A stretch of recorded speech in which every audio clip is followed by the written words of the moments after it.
Honorable Speaker, I present the budget for the year 2021-2022. As introduction, Honorable Speaker, the preparation of this budget was undertaken in circumstances like never before. We knew of calamities that have affected a country or a region within a country, but what we have endured with COVID-19 through 2020 is sui generis. When I presented the budget 2020-2021,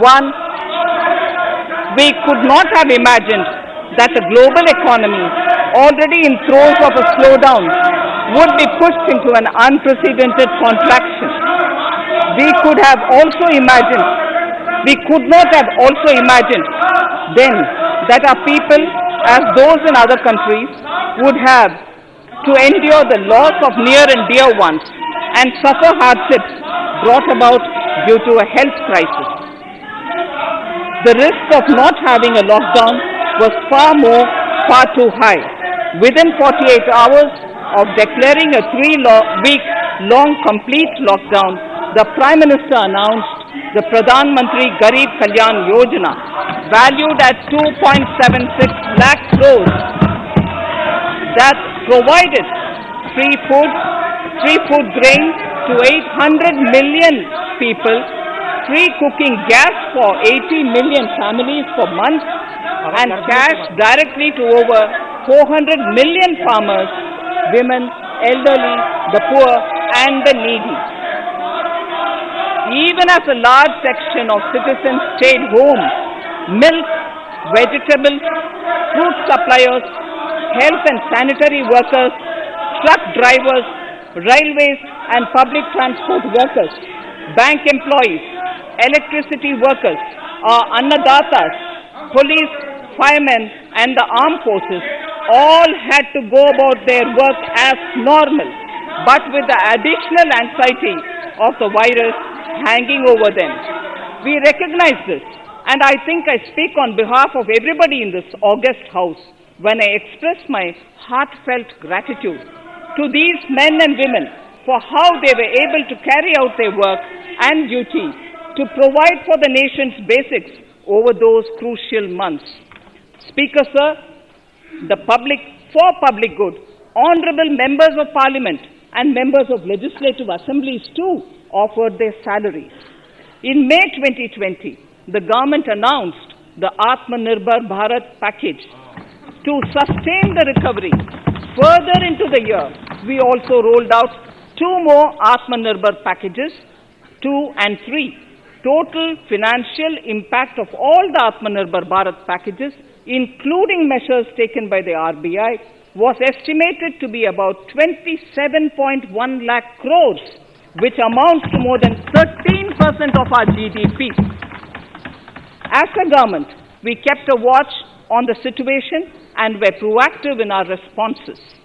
The government, led by the Prime Minister, stretched its resources to deliver for most vulnerable sections of our society, the poorest of the poor, the Dalits, the tribals, the elderly, the migrant workers and our children. The Pradhan Mantri Garib Kalyan Yojana, the 3 Atmanirbhar packages and announcements made later were like 5 mini budgets in themselves.